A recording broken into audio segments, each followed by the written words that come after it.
నమస్కారం ప్రజలారా, మా యూట్యూబ్ ఛానల్. నా పేరు రాజు.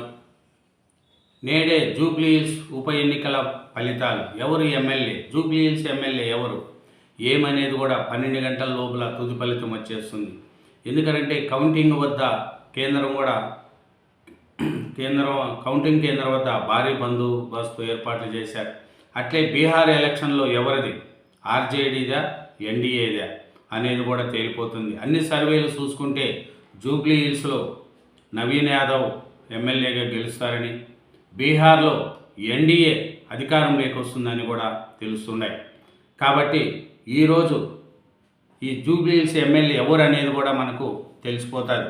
ఎందుకంటే ఉదయం 8 గంటలకు ఓట్ల లెక్కింపు ప్రారంభమవుతుంది. తొలుత ఓటింగు, సర్వీస్ ఓట్లు అన్నీ లెక్కించిన తర్వాత మధ్యాహ్నం 12 గంటలకెల్లా తుది ఫలితం వస్తుంది. కౌంటింగ్ కేంద్రం వద్ద కూడా భారీ బందోబస్తు ఏర్పాటు చేశారు. అయితే నవీన్ యాదవ్ గారు గెలవడం పక్కా అనేది కూడా అందరికీ తెలిసిన విషయమే. ఎందుకంటే కేటీఆర్ గారు నవీన్ యాదవ్ గారిని రౌడీ అని అతన్ని కేటీఆర్ గారు వల్లనే బీఆర్ఎస్ పార్టీ ఓడిపోతుంది అనేది కూడా మనకు తెలుస్తుంది. ఎందుకంటే బీఆర్ఎస్ పార్టీ వాళ్ళు ఎలక్షన్ అవ్వకముందు ఒక విధంగా మాట్లాడారు, ఎలక్షన్ అయిన తర్వాత మీ కథ తేలుస్తామని చెప్పారు. టీడీపీ సానుభూతి ఓట్లు ఎవరికి పడతాయనేది కూడా తెలిసింది. టీడీపీ సానుభూతి ఓట్లు బీఆర్ఎస్కి పడే అవకాశాలే లేవు. కాబట్టి ఎందుకంటే వైసీపీ సానుభూతి ఓట్లు ఎవరన్నా ఉంటే అవి బీఆర్ఎస్కి పడతాయే తప్ప టీడీపీ సానుభూతి ఓట్లు పక్కా నవీన్ యాదవ్ గారికే పడినాయి. ఎందుకంటే చంద్రబాబు నాయుడు గారి మీద ఇసం దక్కుతున్న కేటీఆర్ గారికి తెలుగుదేశం అభిమానులు ఎవరు కూడా ఓట్లు వేయరు. కాబట్టి దీంట్లో ఈ డబ్బులు తీసుకొని కూడా చాలామంది ఓట్లకు రాలేదు ఈ జూబ్లీ హిల్స్ నియోజకవర్గంలో. ఎందుకంటే 47% ముందు ఎలక్షన్లో అవుతే 23లో ఇప్పుడు 48% అయింది. ప్రతి ఒక్కరు డబ్బులు పంచారు, చీరలు పంచారు, మిక్సీలు పంచారు, కుక్కర్లు పంచారు. ఎవరికి బుద్ధి పుట్టిందో వాళ్ళకి డబ్బులు పంచారు. అయినా డబ్బులు తీసుకొని కూడా ఓటర్లు ఓటు వేయడానికి ముందుకు రాలేదు. కాబట్టి ఇప్పుడు కొంతమంది నాయకులు, వివిధ పార్టీ నాయకులు కూడా మాకు ఓటు వేయలేదు, డబ్బులు తీసుకొని మా డబ్బులు మాకు రిటర్న్ ఇవ్వండి అనేది కూడా కొంతమంది అడుగుతున్నట్లు కూడా వార్తలు వస్తున్నాయి. కాబట్టి ఈ జూబ్లీ హిల్స్ ఉప ఎన్నికల్లో గెలిచేది ఎవరు, ఇంత మెజార్టీ అనేది కూడా మనకు 12 గంటల లోపల తెలుస్తుంది. సర్వేలు అన్నీ కూడా జూబ్లీ హిల్స్లో నవీన్ యాదవ్ గారి వైపే చూపిస్తున్నాయి. బీహార్లో అయితే ఎన్డీఏ టైపు చూపిస్తున్నాయి. మరి ఈ ప్రధాన పార్టీలు ఆసక్తిగా, ఈ తెలుగు రాష్ట్రాల ప్రజలు కూడా ఆసక్తిగా ఎదురు చూస్తున్నారు. జూబ్లీ హిల్స్ ఉప ఎన్నికల ఫలితాలు శుక్రవారం వెలువడనున్నాయి. ఇది కేసీఆర్ గారికి కూడా ఒక హెచ్చరిక. చంద్రబాబు నాయుడు గారితో పెట్టుకుంటే కేసీఆర్కి ఏం గతి పడుతుందో చంద్రబాబు నాయుడు గారు సైలెంట్గా చేస్తున్నారని, ఈ టీడీపీ ఓట్లన్నీ కూడా కాంగ్రెస్కి పడుతున్నాయనేది కూడా మనకు తెలుస్తుంది. ఎందుకంటే చంద్రబాబు నాయుడు గారిని ఎంత ఇబ్బంది పెట్టారో కేసీఆర్ గారు మనకు అందరికీ తెలుసు. అట్లాంటి కేసీఆర్ గారికి చంద్రబాబు నాయుడు గారు సైలెంట్గా ఒక జలకిస్తున్నారనేది కూడా మనకు తెలుస్తుంది. ఈ ఎన్నికల్లో విజేత ఎవరన్నది మధ్యాహ్నం కల్లా తేలిపోతుంది. యూసుఫ్గూడలోని కోట్ల విజయభాస్కర్ రెడ్డి స్టేడియంలో ఉదయం 8 గంటలకు ఓట్ల లెక్కింపు ప్రారంభం కానట్లు కూడా జిల్లా ఎన్నికల అధికారి జిహెచ్ఎంసీ కమిషనర్ ఆర్వి కన్నన్ గురువారం చెప్పారు. 4,00,000 ఓటర్లున్న నియోజకవర్గంలో 58 అభ్యర్థులు బరిలో ఉన్నారు. ఇంకా బీహార్ తీర్పు కూడా నేడే.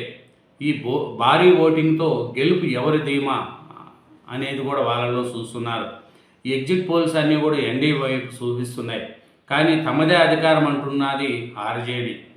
అట్లా చూసుకుంటూ పోతే ఈ జూబ్లీ హిల్స్ ఎమ్మెల్యే ఎవరు ఏమనేది చూసుకుంటే కాంగ్రెస్, బీఆర్ఎస్, బీజేపీ అభ్యర్థులు నవీన్ యాదవ్, మాగంటి సునీత, గోపీనాథ్, లంకల దీపక్ రెడ్డిలకు మద్దతుగా నేతలు విస్తృత ప్రచారం నిర్వహించారు. నోటాతో కలిపి 59 గుర్తులు ఉండడంతో 4 బ్యాలెట్ యూనిట్లు వినియోగించారు. నగర ఓటర్లు ఎప్పటిలాగానే బద్దకించడంతో 48.49% ఓలింగ్ మాత్రమే నమోదైంది. ఎందుకంటే ఈ ఓట్లు వేసిన వాళ్ళంతా మిడిల్ క్లాస్ వాళ్ళు, బస్తీ వాళ్ళే. కొంతమంది ఓటు వేయడానికి కూడా ఒళ్ళు బద్ధకం అయిపోయింది. ఓటు వేయడానికి కూడా చాలామంది రాలేదు. ఎందుకంటే అపార్ట్మెంట్లు దిగలేక రాలేదో లేకపోతే ఒళ్ళు బద్ధకమో ఏమో కానీ చేయలేదు. డబ్బు చాలామంది అందరికీ పంచారు. అంటే 2 లక్షల మందికి ఓట్లు పంచారు. మళ్ళీ డబ్బులు ఇచ్చిన వాళ్ళే వేసినారా, డబ్బులు తీసుకొని వాళ్ళు రాలేదా అనేది, కొంతమంది డబ్బులు తీసుకొని కూడా ఓట్లు వేయలేదనేది కూడా మనకు తెలిసింది. ఎందుకంటే ఈ ఉదయం 8 గంటల కౌంటింగ్ మొదలు కానుండగా తొలుత 85 ఏళ్ళు దాటిన దివ్యాంగులు వినియోగించుకున్న 101 ఓం ఓటింగు సర్వీస్ ఓట్లు లెక్కించనున్నారు. అనంతరం షేక్పేట డివిజన్ ఓట్ల లెక్కింపు జరుగుతుంది.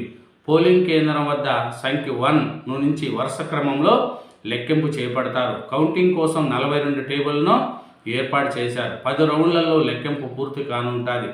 కేంద్ర ఎన్నికల సంఘం సాధారణ పరిశీలకులు ప్రత్యేక బృందం ఈ ప్రక్రియను పరిశీలించనున్నది.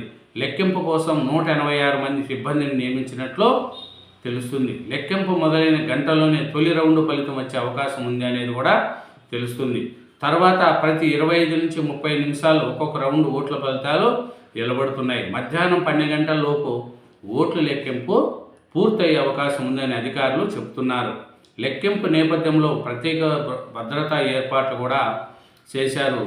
యూసుఫ్గూడలో కోట్ల విజయభాస్కర్ రెడ్డి స్టేడియంలో ఇది ప్రత్యేక భద్రతను ఏర్పాటు చేయడం నగర పోలీస్ జాయింట్ కమిషనర్ చెప్తున్నారు. లెక్కింపు కేంద్రం వద్ద 144 సెక్షన్ అమల్లో ఉంటుందని, నిబంధనలను అతిక్రమిస్తే బాధ్యతలపైన చట్టప్రకారం చర్యలు తీసుకుంటామనేది కూడా వాళ్ళు చెప్తున్నారు. మధ్యాహ్నం 12 గంటల లోపల ఎమ్మెల్యే ఎవరు ఏమనేది కూడా మనకు తెలిసిపోతుంది. సర్వేల ప్రకారం అయితే నవీన్ యాదవ్ గారే ఎమ్మెల్యేగా గెలుస్తారనేది కూడా మనకు తెలుస్తుంది. ఈ టీడీపీ సానుభూతి ఓట్లన్నీ కూడా నవీన్ యాదవ్ గారికి పన్నాయి అనేది కూడా మనకు తెలుస్తుంది. ఇంకా బీహార్లో చూసుకుంటే ఈ బీహార్ అసెంబ్లీ ఓట్ల లెక్కింపును కూడా సర్వసిద్ధమైంది. ఈవీఎంలలో ఓటర్లు చేసిన తీర్పు శుక్రవారము వెలువడుతుంది. 243 అసెంబ్లీ స్థానాలకు ఈ నెల 6, 11 తేదీల్లో 2 దశల్లో జరిగిన ఎన్నికల్లో రాష్ట్ర చరిత్రలో ఎన్ని లేని విధంగా భారీగా 67.13% పోలింగ్ నమోదైంది. బీహార్లో ఏమో ప్రజల్లో ఓట్లు వేశారు, కానీ జూబ్లీహిల్స్లో ఓట్లు వేయలేదు. బీహార్లో భారీగా పోలింగ్ నమోదైంది. 2020 ఎన్నికల్లో 57.29% ఓటింగ్ జరిగితే ఈసారి 67.13% పోలింగ్ నమోదైంది. చూడండి, దీంతో విజయంపై పాలక ఎన్డీఏ విపక్ష వాళ్ళు ధీమాలో ఉన్నారు. ఎవరు వాళ్ళే మేమే గెలుస్తామంటున్నారు. సీఎం నితీష్ కుమార్ సారథ్యంలోని ఎన్డీఏది మళ్ళీ గెలుపని ఎగ్జిట్ పోల్ సర్వేలు పేర్కొన్నాయి. ప్రతిపక్షాలు మాత్రం తోసిపుచ్చుతున్నాయి. 2616 మంది అభ్యర్థులు పోటీ చేయగా సుమారు 7.45 కోట్ల మంది ఓటర్లలో 67.13% మంది ఓటుకు వినియోగించుకున్నారు. శుక్రవారం ఉదయం 8 గంటలకు ఓట్ల లెక్కింపు ప్రారంభమవుతుంది. కాబట్టి బీహార్లో ఎవరు గెలుపు, జూబ్లీహిల్స్లో ఎవరు ఎమ్మెల్యే అనేది కూడా ఈరోజు మధ్యాహ్నం 12 గంటలకల్లా తెలిసిపోతుంది. జూబ్లీహిల్స్లో గెలుపు కోసం తెలుగు రాష్ట్రాల ప్రజలు ఎదురు చూస్తున్నారు. ఇదేనండి జూబ్లీహిల్స్ ఎలక్షన్లపై మనం విశ్లేషణ. తర్వాత రేపు ఎంత మెజార్టీ గెలిచారు, ఎందుకు గెలిచారు, బీఆర్ఎస్కి ఎవరు షాక్ ఇచ్చారనేది విషయాలు కూడా రేపు మాట్లాడుకుందాం. Thank you very much. ఛానల్ను సబ్స్క్రైబ్ చేయండి, నా వీడియోను లైక్ చేయండి. Thank you.